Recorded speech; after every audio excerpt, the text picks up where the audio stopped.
and it is a good even start. Giannis Derham, who won the round at Wakefield Park, starts from the pole on the inside. The run to turn one, but Fisher has got the run and takes the lead. Now it's a drag race. Ford and Holden, Kim Jane and Andrew Fisher. Fisher's up the inside. He's going to steal race 2. Oh, Kim Jane had it. It was there. He can smell it. He can see it. It's all over. So Andrew Fisher takes his first win ever in the Yokohama V8 Utes. So we race cars about just over 2 to 2.5 times what you're driving at the maximum speed limit down the road. And so obviously that's a fairly courageous thing to do, because there's not only just me on the circuit, we've actually got 32 other cars that are out there all trying to race for the same corner at the same time. The junior kids they just love it, and they're passionate about it, and when they ask for questions, 400 hands went up, everyone had a question. And then the senior school, they really enjoyed the sort of the video that we showed.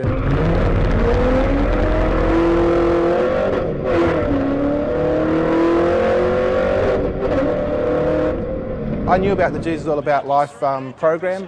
My family had committed to that program earlier on when it was being developed. I had actually just planned on putting a fish on the back of the car. I went and spoke to my wife, and she said, well, why don't we actually take the support we've got of the program further, put it on the ute, and lo and behold, there's the Jesus All About Life V8 ute this year. We race a car in front of 1 million live spectators around Australia now each year. We race in front of 30 million people on TV this year, worldwide, with the Bathurst coverage that we get this year.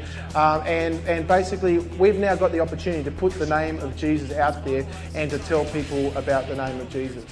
Courage is something that plays out in your life, not only in motorsport, but in your family life as well. We've got a couple of photos here. This is my little daughter.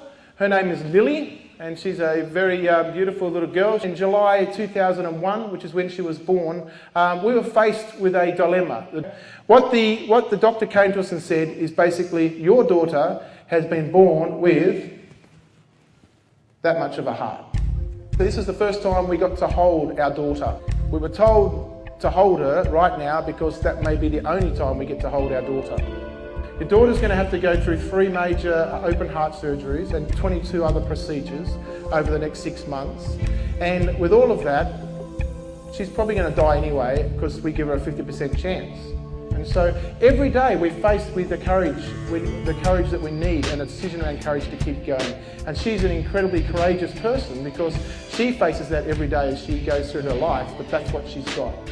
Look, the message I want to leave you kids with today is that takes courage to race a motor car. And you might be sitting there and you might think one day you want to race motor cars, and that's a courageous thing. It takes courage to go through what we've been through as a family with our decision around Lily and what we went through as a family. But let me tell you, it takes just as much courage for you to consider what's in this book here. Inside this book, inside this gospel, it talks about Jesus, and it says that Jesus came to give us life, and life in the full. Right? And that's what we have as our message, as our verse as we go racing, is that Jesus came to give life and life in the full. I would encourage you to pick up one of these and read it for yourself.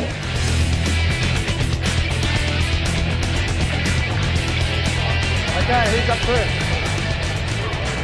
I thought it was really good how he came and he talked to us about his scenarios on the racing track and how that's affected his life. Well, everything he said was on a level we could understand, and the Bibles are really cool.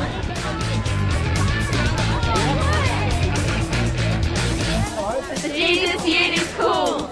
Andrew Fisher off the road and through the side. Grab a gear, go, go, go. Oh, he needs some divine intervention here. Scott Fleming somehow misses the back of the board.